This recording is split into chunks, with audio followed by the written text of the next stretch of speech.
친정어머니께 읽어드리는 성경 요한복음서 제11장입니다. 성부와 성자와 성령의 이름으로 아멘. 말씀은 바로 내 곁에 있고 내 입에 있고 내 마음에 있다. 주님, 성령의 빛으로 저희 눈을 여시어 주님의 길을 보게 하시고 저희 귀를 여시어 생명의 말씀을 듣게 하소서. 아멘. 라자로가 죽다. 어떤 이가 병을 앓고 있었는데 그는 마리아와 그 언니 마르타가 사는 베타니아 마을의 라자로였다. 마리아는 주님께 향유를 붓고 자기 머리카락으로 그분의 발을 닦아드린 여자인데 그의 오빠 라자로가 병을 앓고 있었던 것이다. 그리하여 그 자매가 예수님께 사람을 보내어 주님, 주님께서 사랑하시는 이가 병을 앓고 있습니다 하고 말하였다. 예수님께서 그 말을 듣고 이르셨다. 그 병은 죽을 병이 아니라 오히려 하느님의 영광을 위한 것이다. 그 병으로 말미암아 하느님의 아들이 영광스럽게 될 것이다. 예수님께서는 마르타와 그 여동생과 라자로를 사랑하셨다. 그러나 라자로가 병을 앓고 있다는 말을 들으시고도 계시던 곳에 이틀을 더 머무르셨다. 예수님께서는 그런 뒤에야 제자들에게 다시 유다로 가자 하고 말씀하셨다. 제자들이 예수님께 스승님, 바로 얼마 전에 유다인들이 스승님께 돌을 던지려고 하였는데 다시 그리로 가시렵니까? 하자 예수님께서 대답하셨다. 낮은 12시간이나 되지 않느냐? 사람이 낮에 걸어다니면 이 세상의 빛을 보므로 어디에 걸려 넘어지지 않는다. 그러나 밤에 걸어다니면 그 사람 안에 빛이 없으므로 걸려 넘어진다. 이렇게 말씀하신 다음에 이어서 우리 친구 라자로가 잠들었다. 내가 가서 그를 깨우겠다 하고 그들에게 말씀하셨다. 그러자 제자들이 예수님께 주님, 그가 잠들었다면 곧 일어나겠지요 하였다. 예수님께서는 라자로가 죽었다고 하셨는데 제자들은 그냥 잠을 잔다고 말씀하시는 것으로 생각하였다. 그제야 예수님께서 그들에게 분명히 이르셨다. 라자로는 죽었다. 내가 거기에 없었으므로 너희가 믿게 될 터이니 나는 너희 때문에 기쁘다. 이제 라자로에게 가자. 그러자 쌍둥이라고 불리는 토마스가 동료 제자들에게 우리도 스승님과 함께 죽으러 갑시다 하고 말하였다. 부활이며 생명이신 예수님. 예수님께서 가서 보시니 라자로가 무덤에 묻힌 지 벌써 나흘이나 지나 있었다. 베타니아는 예루살렘에서 15스타디온쯤 되는 가까운 곳이어서 많은 유다인이 마르타와 마리아를 그 오빠 일 때문에 위로하러 와 있었다. 마르타는 예수님께서 오신다는 말을 듣고 그분을 맞으러 나가고 마리아는 그냥 집에 앉아 있었다. 마르타가 예수님께 말하였다. 주님, 주님께서 여기에 계셨더라면 제 오빠가 죽지 않았을 것입니다. 그러나 하느님께서는 주님께서 청하시는 것은 무엇이나 들어주신다는 것을 저는 지금도 알고 있습니다. 예수님께서 마르타에게 내 오빠는 다시 살아날 것이다 하시니 마르타가 마지막 날 부활 때에 오빠도 다시 살아나리라는 것을 알고 있습니다 하였다. 그러자 예수님께서 그에게 이르셨다. 나는 부활이요 생명이다. 나를 믿는 사람은 죽더라도 살고 또 살아서 나를 믿는 사람은 영원히 죽지 않을 것이다. 너는 이것을 믿느냐? 마르타가 대답하였다. 예, 주님, 저는 주님께서 이 세상에 오시기로 되어 있는 메시아이시며 하느님의 아드님이심을 믿습니다. 눈물을 흘리시다. 이렇게 말하고 나서 마르타는 돌아가 자기 동생 마리아를 불러 스승님께서 오셨는데 너를 부르신다 하고 가만히 말하였다. 마리아는 이 말을 듣고 얼른 일어나 예수님께 갔다. 예수님께서는 마을로 들어가지 않으시고 마르타가 당신을 맞으러 나왔던 곳에 그냥 계셨다.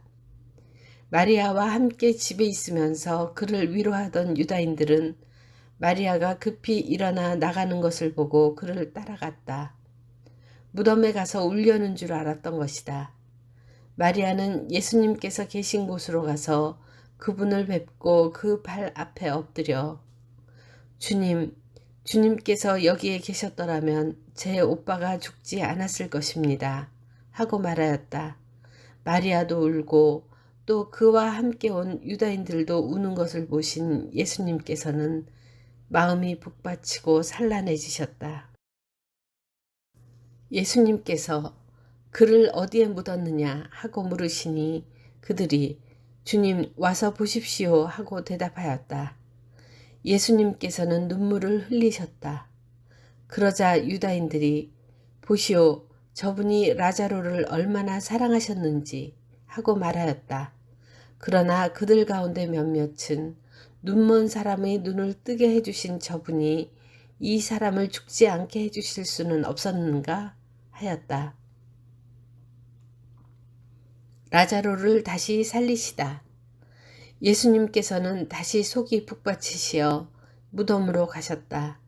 무덤은 동굴인데 그 입구에 돌이 놓여 있었다. 예수님께서 돌을 치워라 하시니 죽은 사람의 누이 마르타가 주님 죽은 지 나흘이나 되어 벌써 냄새가 납니다 하였다. 예수님께서 마르타에게 말씀하셨다. 내가 믿으면 하느님의 영광을 보리라고 내가 말하지 않았느냐? 그러자 사람들이 돌을 치웠다. 예수님께서는 하늘을 우러러보시며 말씀하셨다. 아버지, 제 말씀을 들어주셨으니 아버지께 감사드립니다. 아버지께서 언제나 제 말씀을 들어주신다는 것을 저는 알고 있습니다. 그러나 이렇게 말씀드린 것은 여기 둘러선 군중이 아버지께서 저를 보내셨다는 것을 믿게 하려는 것입니다. 예수님께서는 이렇게 말씀하시고 나서 큰 소리로 외치셨다. 라자로야, 이리 나와라. 그러자 죽었던 이가 손과 발은 천으로 감기고 얼굴은 수건으로 감싸인 채 나왔다. 예수님께서 그 사람들에게 그를 풀어주어 걸어가게 하여라 하고 말씀하셨다. 최고의회가 예수님을 죽이기로 결의하다. 마리아에게 갔다가 예수님께서 하신 일을 본 유다인들 가운데에서 많은 사람이 예수님을 믿게 되었다. 그러나 그들 가운데 몇 사람은 바리사이들에게 가서 예수님께서 하신 일을 알렸다. 그리하여 수석 사제들과 바리사이들이 의회를 소집하고 이렇게 말하였다. 저 사람이 저렇게 많은 표징을 일으키고 있으니 우리가 어떻게 하면 좋겠소? 저자를 그대로 내버려 두면 모두 그를 믿을 것이고 또 로마인들이 와서 우리의 이 거룩한 곳과 우리 민족을 짓밟고 말 것이요. 그들 가운데 한 사람으로서 그 해의 대사제인 카야파가 말하였다. 여러분은 아무것도 모르는군요. 온 민족이 멸망하는 것보다 한 사람이 백성을 위하여 죽는 것이 여러분에게 더 낫다는 사실을 여러분은 헤아리지 못하고 있소. 이 말은 카야파가 자기 생각으로 한 것이 아니라 그 해의 대사제로서 예언한 셈이다. 곧 예수님께서 민족을 위하여 돌아가시리라는 것과 이 민족만이 아니라 흩어져 있는 하느님의 자녀들을 하나로 모으시려고 돌아가시리라는 것이다. 이렇게 하여 그날 그들은 예수님을 죽이기로 결의하였다. 그래서 예수님께서는 더 이상 유다인들 가운데로 드러나게 다니지 않으시고 그곳을 떠나 광야에 가까운 고장의 에프라임이라는 고을에 가시어 제자들과 함께 그곳에 머무르셨다.